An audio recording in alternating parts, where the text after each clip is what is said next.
manajemen, saya di sini akan menyebutkan tentang prinsip-prinsip perdagangan internasional untuk memenuhi tugas Ibu Nunung. Yang pertama ada prinsip dasar kebebasan berkontrak. Prinsip pertama kebebasan berkontrak sebenarnya adalah prinsip universal dalam hubungan perdagangan internasional. Setiap sistem hukum pada bidang hukum dagang mengakui kebebasan para pihak ini untuk membuat kontrak-kontrak dagang internasional. Kebebasan tersebut mencakup bidang hukum yang cukup luas. Ia meliputi kebebasan untuk melakukan jenis-jenis kontrak yang pihak disepakati. Ia termasuk pula kebebasan untuk memilih forum penyelesaian sengketa dagangnya. Ia mencakup pula kebebasan untuk memilih hukum yang akan berlaku setiap kontrak dan lain-lain. Kebebasan ini sudah barang tentu tidak boleh bertentangan dengan UU kepentingan umum, kesusilaan, kesopanan, dan lain-lain. Persyaratan yang ditetapkan oleh masing-masing sistem hukum. Yang kedua adalah prinsip dasar pasca Sansarvenda. Prinsip ini adalah prinsip yang mensyaratkan bahwa kesepakatan atau kontrak yang telah ditandatangani harus dilaksanakan dengan sebaik-baiknya. Prinsip ini pun sifatnya universal. Setiap sistem hukum di dunia menghormati prinsip ini. Yang ketiga, prinsip penyelesaian sengketa melalui arbitrase. Prinsip ketiga, prinsip penggunaan arbitrase tampaknya terdengar agak ganjil, namun demikian pengakuan menyebut prinsip ini bukan tanpa alasan yang kuat. Arbitrase dalam perdagangan internasional adalah forum penyelesaian sengketa yang semakin umum digunakan. Yang keempat adalah prinsip dasar kebebasan komunikasi atau navigasi. Di samping tiga prinsip dasar tersebut, prinsip dasar lainnya menurut penulis relevan adalah prinsip dasar yang dikenal dalam hukum ekonomi internasional, yaitu prinsip kebebasan untuk berkomunikasi. Dalam pengertian luas, termasuk di dalamnya kebebasan bernavigasi. Komunikasi atau navigasi adalah kebebasan para pihak untuk berkomunikasi untuk keperluan dagang dengan siapapun, juga dengan melalui berbagai sarana navigasi atau komunikasi, baik darat, laut, udara, maupun sarana elektronik. Kebebasan ini sangat esensial bagi terlaksananya perdagangan internasional. Terima kasih. Nama saya Rizky Amarullah Menjasa. Di sini saya akan menjelaskan mengenai kerjasama ekonomi regional sampai internasional. Kerjasama ekonomi regional adalah bentuk kerjasama yang terjalin antara beberapa negara dalam suatu wilayah atau kawasan tertentu. Tujuan dari kerjasama ekonomi regional yaitu untuk memajukan negara-negara anggota, meningkatkan stabilitas kawasan, serta meningkatkan hubungan ekonomi di antara negara anggota. Manfaat kerjasama ekonomi regional: yang pertama, menambah keuntungan negara; yang kedua, mempererat hubungan antar negara; yang ketiga, memasarkan produk dalam negeri; yang keempat, meningkatkan kesejahteraan ekonomi. Berikut adalah contoh kerjasama ekonomi regional yang diikuti Indonesia. Yang pertama yaitu ASEAN. ASEAN adalah kerjasama ekonomi antar negara-negara di kawasan Asia Tenggara yang berdiri pada tanggal 8 Agustus 1967. Manfaat kerjasama ASEAN bagi Indonesia yaitu menjalin kerjasama di bidang pembangunan dan percepatan pemajuan ekonomi, antara lain perluasan perdagangan, investasi, kepariwisataan, iptek, serta di bidang pendidikan. Contoh yang kedua yaitu APEC, Asia Pacific Economic Cooperation, adalah forum kerjasama antar 21 negara di lingkar Samudra Pasifik yang berdiri pada tahun 1989.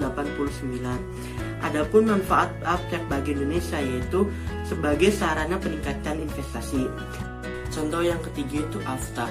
AFTA merupakan kesepakatan perdagangan bebas yang dihasilkan dalam konvensi tingkat tinggi ASEAN keempat di Singapura pada tanggal 18 Januari 1992. Manfaat AFTA bagi perekonomian Indonesia yaitu Indonesia memiliki potensi perwisataan yang dapat mendatangkan devisa yang besar bagi negara. Yang selanjutnya yaitu kerjasama ekonomi internasional.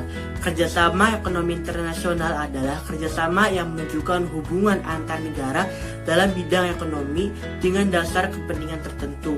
untuk meningkatkan kesejahteraan ekonomi, pertumbuhan ekonomi, dan meningkatkan struktur kegiatan ekonomi nasional.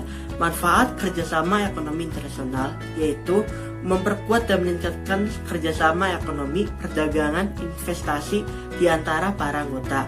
Yang selanjutnya itu menggali bidang-bidang kerjasama yang baru dan mengembangkan kebijakan yang tepat dalam rangka kerjasama ekonomi di antara para anggota. Adapun contoh dari kerjasama ekonomi internasional yaitu yang pertama WTO. WTO adalah organisasi perdagangan internasional yang mengatur perdagangan antar negara di dunia. Yang kedua itu IMF. IMF merupakan lembaga keuangan yang membantu negara-negara di seluruh dunia dalam hal mengatasi masalah keuangan yang dialaminya. Contohnya itu ketika Indonesia mengalami krisis moneter pada tahun 1998, IMF lah yang menjadi tokoh utama dalam membantu pemulihan ekonomi di Indonesia. Yang ketiga yaitu OPEC, merupakan organisasi negara-negara pengekspor minyak yang berdiri pada tanggal 14 September 1960 di Baghdad, yang bertujuan untuk menjaga kestabilan harga minyak mentah dunia. Dampak kerjasama ekonomi internasional terhadap perekonomian Indonesia. Dampak positifnya itu yang pertama, pembangunan nasional di Indonesia semakin berkembang. Yang kedua, devisa negara meningkat. Yang ketiga, dapat menarik investor. Dampak negatifnya itu pasar bebas mengancam keberlangsungan industri dalam negeri. Yang kedua itu campur tangan pihak asing dan negara dalam penentuan kebijakan ekonomi dalam negeri. Assalamualaikum warahmatullahi wabarakatuh. Perkenalkan, nama saya Elsa Nur Fauzia. Di sini saya akan menjelaskan analisis kebijakan-kebijakan perdagangan internasional. Analisis kebijakan-kebijakan perdagangan internasional itu ada 8. Yang pertama yaitu tarif. Tarif adalah sejenis pajak yang dikenakan atas barang-barang yang diimpor. Tarif spesifik dikenakan sebagai beban tetap atas unit barang yang diimpor. Misalnya $6 untuk setiap barel minyak. Tarif old farorem adalah pajak yang dikenakan berdasarkan persentase tertentu dari nilai barang yang diimpor. Misalnya tarif 25% atas mobil yang diimpor. Dalam kedua kasus, dampak tarif akan meningkatkan biaya pengiriman barang ke suatu negara. Yang kedua adalah subsidi ekspor. Subsidi ekspor adalah pembayaran sejumlah tertentu kepada perusahaan atau perseorangan yang menjual barang ke luar negeri. Seperti tarif, subsidi ekspor dapat berbentuk spesifik, nilai tertentu per unit barang, atau ad valorem, presentasi dari nilai yang diekspor jika pemerintah memberikan subsidi ekspor. Ketiga adalah pembatasan impor. Pembatasan impor merupakan pembatasan langsung atas jumlah barang yang boleh diimpor. Pembatasan ini biasanya diperlukan dengan memberikan selisih kepada beberapa kelompok, individu atau perusahaan. Misalnya Amerika Serikat membatasi impor keju. Yang keempat adalah pengekangan ekspor sukarela. Bentuk lain dari pembatasan impor adalah pengekangan sukarela, yang juga dikenal dengan kesepakatan pengendalian sukarela, dan ada juga disebut fair. Fair yaitu suatu pembatasan kuota atas perdagangan yang dikenakan oleh pihak negara mengekspor dan bentuk mengimpor. Nah, yang kelima yaitu persyaratan kandungan lokal. Persyaratan kandungan lokal merupakan pengaturan yang memasyarakatkan bahwa bagian-bagian tertentu dari unit-unit fisik seperti kuota impor minyak as. Yang keenam yaitu subsidi kredit ekspor. Subsidi kredit ekspor ini semacam subsidi ekspor, hanya saja wujudnya dalam pinjaman yang subsidi kepada pembeli Amerika Serikat. Seperti juga kebanyakan negara memiliki suatu lembaga pemerintah bank ekspor-impor yang diarahkan untuk paling tidak memberikan pinjaman-pinjaman yang subsidi untuk membantu ekspor. Yang ketujuh yaitu pengendalian pemerintah. Pembelian oleh pemerintah atau perusahaan-perusahaan yang diatur secara ketat dapat diarahkan pada barang-barang yang diproduksi di dalam negeri meskipun barang-barang tersebut lebih mahal dari yang diimpor. Yang kedelapan atau yang terakhir adalah hambatan-hambatan birokrasi. Kadang pemerintah ingin membatasi impor, melakukannya secara formal. Untungnya atau sayangnya, begitu mudah untuk melibatkan standar kesehatan, keamanan, dan prosedur pabean.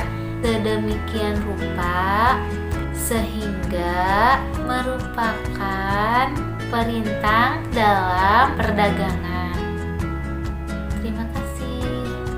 Assalamualaikum warahmatullahi wabarakatuh. Perkenalkan, nama saya Lisa Angelina. Saya di sini akan menjelaskan tentang kerjasama ekonomi internasional. Manusia tidak akan bisa hidup mandiri tanpa ada campur tangan dari manusia lain. Setiap manusia pasti akan hidup bermasyarakat, meskipun hanya dengan beberapa orang saja. Selain individu, yang bisa hidup bermasyarakat adalah negara. Karena suatu negara mustahil akan bisa menghidupi rakyatnya tanpa ada campur tangan dari negara lain. Adapun banyak sekali hubungan yang dilakukan suatu negara dengan negara lain, seperti halnya perdagangan antar negara, kerjasama dalam bidang politik, kerjasama dalam bidang teknologi, dan kerjasama dalam bidang pendidikan. Pengertian kerjasama internasional adalah kerjasama yang melibatkan negara-negara di seluruh dunia atau sebagian besar dari negara di dunia. Kerjasama internasional ini bersifat umum, tidak terikat pada jumlah anggota, asal negara, rasa senasib sepenanggungan, atau syarat-syarat lainnya. Artinya, kerjasama internasional ini anggotanya tidak harus berasal dari wilayah tertentu, bahkan ketika negara semakin banyak yang bergabung, sehingga dapat kita ketahui bahwa kerjasama internasional merupakan kerjasama yang dilakukan oleh banyak negara dan tidak ada persyaratan secara khusus mengenai asal negara anggota tersebut. Asas kerjasama internasional merupakan hubungan antar negara di dunia. Hubungan ini tentu diatur dan berdasarkan pada suatu asas. Adapun asas-asas internasional dibagi menjadi tiga. Yang pertama asas teritorial, yang kedua asas kebangsaan, dan ketiga asas kepentingan umum. Tujuan kerjasama internasional mewujudkan perdamaian dunia serta kemakmuran dunia. Namun tujuan tersebut dijabarkan kembali ke dalam uraian yang lebih rinci. Adapun beberapa tujuan dari kerjasama internasional. Yang pertama, memacu pertumbuhan ekonomi setiap negara. Yang kedua, mewujudkan pengertian antar bangsa dalam membina dan menegakkan perdamaian dunia. Yang ketiga, menciptakan keadilan dan kesejahteraan yang merata bagi seluruh rakyatnya. Yang keempat, memperluas lapangan kerja. Yang kelima, memperkuat rasa persahabatan. Manfaat kerjasama internasional. Setiap hubungan dengan pihak lain pasti akan membawa dampak positif. Setiap dampak positif kita rasakan sebagai manfaat. Ada beberapa manfaat antara lain saling menguntungkan masing-masing negara dalam meningkatkan kesejahteraan ekonomi, mewujudkan ketertiban dan kedamaian dunia, menanggulangi hal-hal yang dapat merusak budaya, meningkatkan penerapan iptek, meningkatkan sektor pertahanan dan keamanan, mempererat hubungan antar negara, saling menghargai ideologi negara. Contoh kerjasama internasional sebagai berikut. Berbagai kerjasama internasional dibedakan menjadi beberapa bidang. Yang pertama, kerjasama internasional di bidang ekonomi kerja. Yang kedua, kerjasama internasional di bidang sosial. Yang ketiga, kerjasama internasional di bidang pertahanan atau politik. Alasan mengapa negara melakukan kerjasama internasional. Yang pertama, untuk meningkatkan efisien terkait dengan mengurangi biaya. Yang kedua, adanya masalah-masalah yang mengancam keamanan bersama. Yang ketiga, mengurangi kerugian negatif akibat tindakan individual negara yang berdampak pada negara lain. Adapun dengan faktor yang mendorong kerjasama internasional, yang pertama, kemajuan di bidang teknologi menyebabkan makin mudahnya hubungan yang dapat dilakukan negara. sehingga meningkatkan ketergantungan satu sama lain. Yang kedua, adanya kesadaran dan keinginan untuk berorganisasi sehingga memudahkan dalam memecahkan masalah yang dihadapi. Sekian dari kelompok kami, kurang lebihnya mohon maaf. Billahi taufiq wal hidayah. Wassalamualaikum warahmatullahi wabarakatuh.